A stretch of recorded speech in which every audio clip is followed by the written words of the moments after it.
Hello,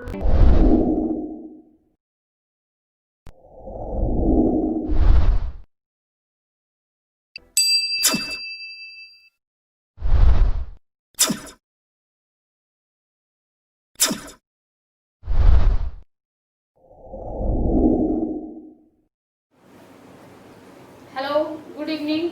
आज हम बात करने जा रहे हैं कोबर का भूसन्नति सिद्धांत या संकल्पना। जैसे कि दो शब्द है, सिद्धांत या संकल्पना। सिद्धांत में क्या होता है, जिस बात को सिद्ध किया जा चुका हो वो सिद्धांत बन जाता है। संकल्पना कल्पना पर निर्भर करती है। संकल्पना में कल्पना शब्द समाहित रहता है। तो आज हम बात कर रहे हैं कोबर का भूसन्नति सिद्धांत। इससे पहले हमने कुछ बात की थी, जैसे महाद्वीपीय विस्थापन सिद्धांत, प्लेट विवर्तन की थ्योरी, ये अलग अलग सभी के द्वारा दी गई थी। इसी तरह आज हम बात करने जा रहे हैं भूसन्नति सिद्धांत। भूसन्नति का सिद्धांत कोबर महोदय के द्वारा दिया गया है। भूसन्नति का सिद्धांत कोबर महोदय के द्वारा दिया गया। कोबर महोदय ने बताया कि कैसे भूसन्नति, भू मतलब जमीन, सन्नति मतलब ऊपर उठ गई, सन्नति मतलब सा प्लस उन्नति, यानी कैसे भू यानी जमीन हमारी जो थी प्राचीन काल में वो किस तरह से ऊपर उठी, ये हम कोबर की भूसन्नति सिद्धांत में पढ़ते हैं। चलिए बात करते हैं। कोबर महोदय ने बताया कि प्राचीन काल में, ध्यान से सुनना है, प्राचीन काल में जो हमारा भारतीय उपमहाद्वीप था, प्राचीन काल में जो भारतीय उपमहाद्वीप था वो हमारी अफ्रीकन प्लेट से टूटकर अलग हुआ। ध्यान से सुनना है, जो हमारा भारत था वो अफ्रीकन महाद्वीप या अफ्रीकन प्लेट से टूटकर अलग हुआ और अलग होने के बाद ये लगातार उत्तर दिशा में प्रवाहित हो रहा था, यानी उत्तर की तरफ गतिमान था। जब ये लगातार गति कर रहा था तो ये किसी कारणवश या किसी कारण का जब गति करेगा तो ये हमारी यूरेशियन प्लेट से टकरा गया, यानी यूरेशियन प्लेट में घुसने की कोशिश करने लगा। यूरेशियन प्लेट और इंडियन प्लेट, जैसे ये हमारा भारतीय महाद्वीप था, टोटल पहले एक महाद्वीप, ध्यान से सोच लेते समझ लेते, ये क्या था, पृथ्वी। ठीक है, पृथ्वी पर एक महाद्वीप था, ये हम एक बार और आपको बता चुके हैं। एक महाद्वीप था, उसे क्या कहा जाता था, पैंथालासा। ठीक है, और एक महाद्वीप था जिसे क्या कहा गया, पैंजिया। ठीक है, पैंजिया में क्या हुआ, विखंडन हुआ। पैंजिया में क्या हुआ, पैंजिया में विखंडन हुआ और विखंडन होने के बाद पैंजिया कई टुकड़ों में विभाजित हो गया। जब ये पैंजिया विभाजित हो रहा था तो ये लगातार क्या कर रहा था, इसने गति की किधर, उत्तर की ओर और पश्चिम की ओर। ठीक है, उत्तर की ओर पश्चिम की ओर। जो पश्चिम की ओर गति की थी, जो पश्चिम की ओर गति की थी वो किस कारण की थी, और उत्तर की तरफ जो गतियां हुई थी वो किस कारण हुई थी, ये हमने आपको विधिवत विस्तार से बताया था। तो हुआ क्या, जब पैंजिया गति कर रहा था तो पैंजिया ऊपर की तरफ गति किया और इसने क्या किया, इसके पांच भाग बन गए। ध्यान से सुना, इसके क्या हो गए, 5 भाग बन गए। हमें सिर्फ अफ्रीका के विषय में बात करनी है, जैसे अफ्रीका। ठीक है, अफ्रीका क्या हुआ, अफ्रीका टूटकर अलग हो गया था, किससे, अफ्रीका से टूटकर अलग हुआ इंडिया। ठीक, इंडिया टूटकर अलग हुआ। अब यहीं पर एक प्लेट थी जिसे कहा गया यूरेशियन प्लेट। ठीक है, ये हमारा अफ्रीका था, ये हमारी यूरेशियन प्लेट थी और ये थी हमारी इंडियन प्लेट, यानी हमारा इंडिया था।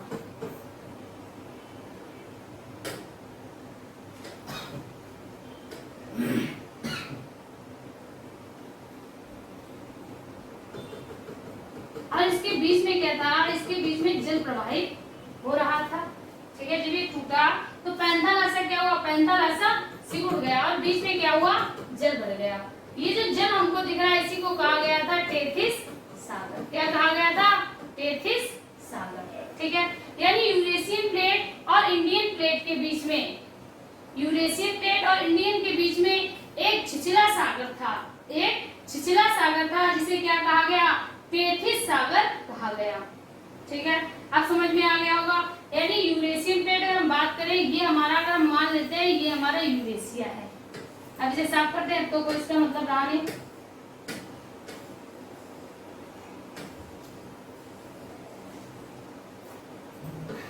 जैसे हम बात करें, ये हमारा यूरेशिया है। यूरेशिया को ही जो ऊपरी महाद्वीप थे वो किसके भाग माने जाते थे, वो माने जाते अंगारा लैंड के। अगर हम बात करें तो अंगारा लैंड और नीचे जो हमारा इंडिया था इस तरह से, ठीक है। पहले भारत की स्थिति इसी प्रकार मानी गई।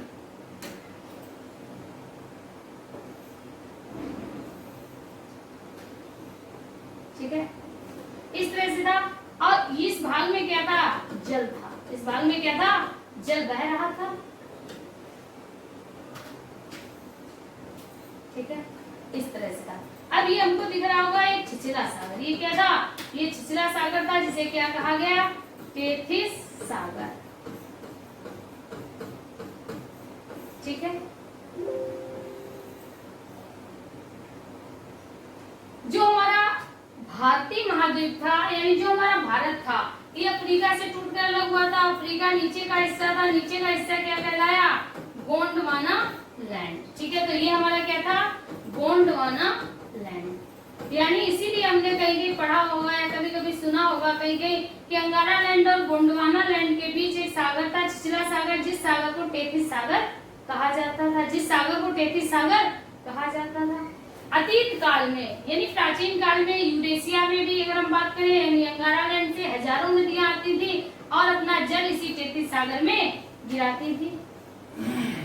भारतीय उपमहाद्वीप की भी कई नदियां थी जो अपना जल टेथिस सागर में गिराती थी। यानी कई नदियां थी जो अपना जल ले जाती थी और ले जाकर कहाँ गिराती थी? टेथिस सागर में गिरा देती थी। जिसके कारण क्या हुआ?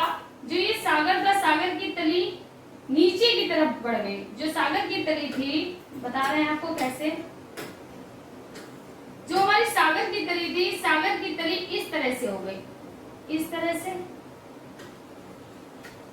ध्यान से देखना है, सागर की तली इस तरह से हो गई और नदियों के अवसाद से इस तरह का निर्माण हो गया।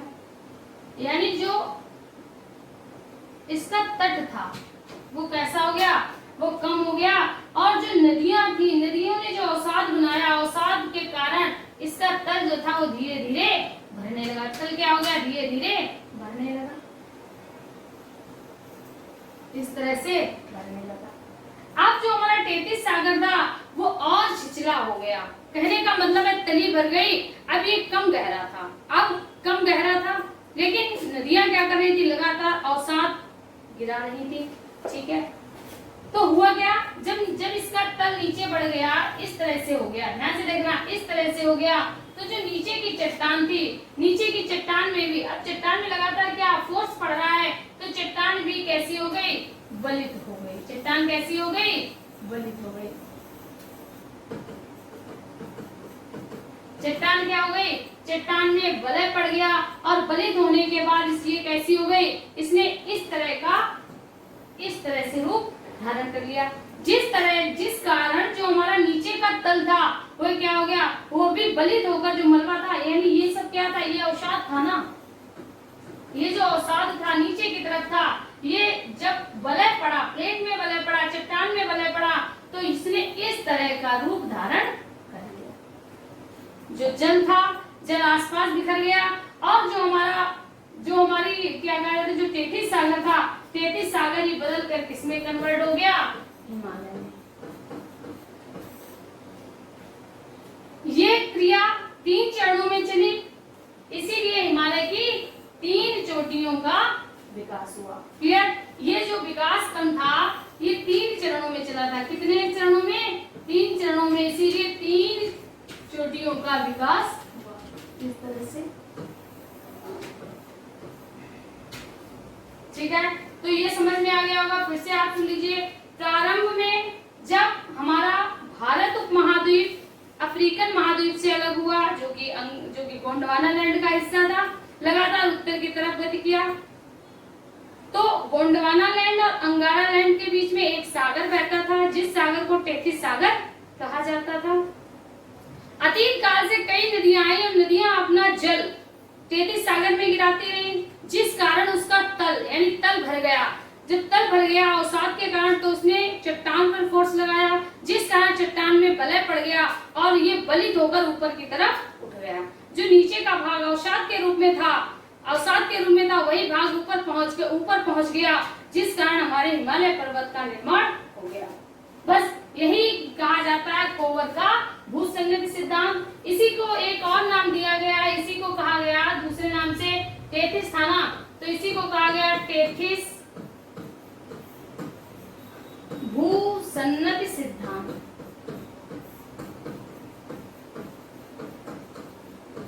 टेथिस भूसन्नति सिद्धांत।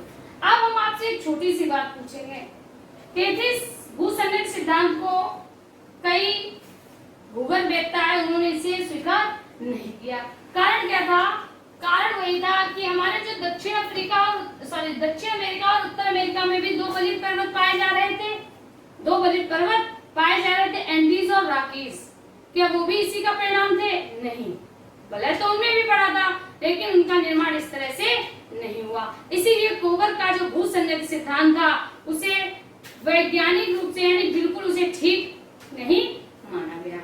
तो ये समझ में आ गया होगा कोवर का भूसंगति सिद्धांत। ठीक है, तो इसमें कुछ दिखाने का नहीं है, जैसा हमने आपको बताया आप बिल्कुल हूबहू वैसा ही याद कर लीजिए।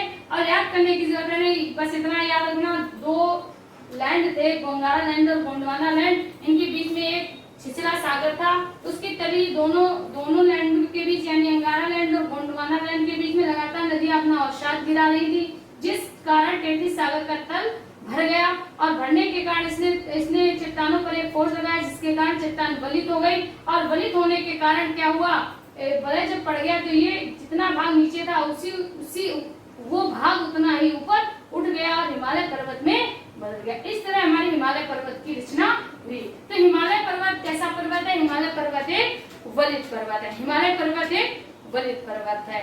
तो ये समझ में आ गया होगा। अब आज के 5 क्वेश्चंस लिख लीजिए। सबसे पहले भूसन्नति संकल्पना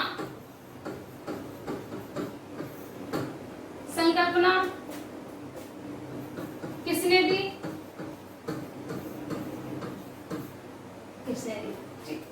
दूसरा, पैंजिया के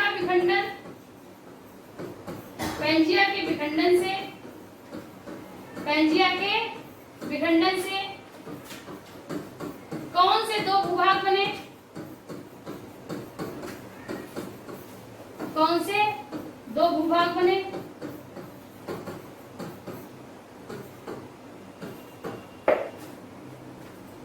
तीसरा, 3 वलित पर्वतों के 3 वलित पर्वतों के नाम बताइए।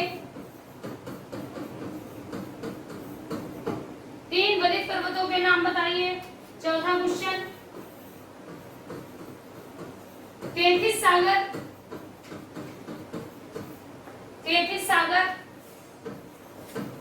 कहाँ बहता था? टेथिस सागर कहाँ बहता था? टेथिस सागर कहाँ बहता था?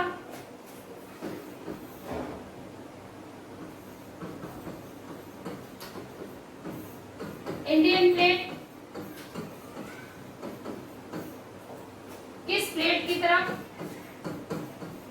किस प्लेट से लगातार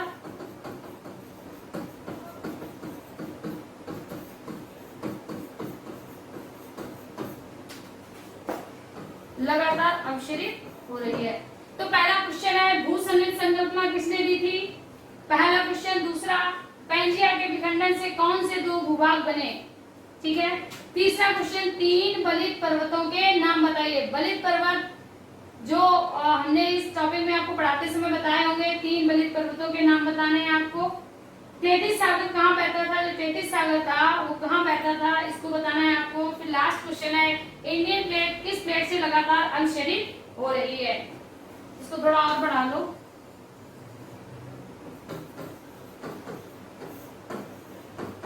जिस कारण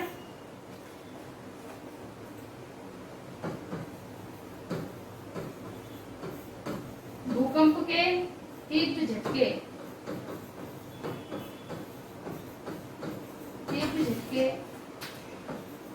ये महसूस किए जाते हैं।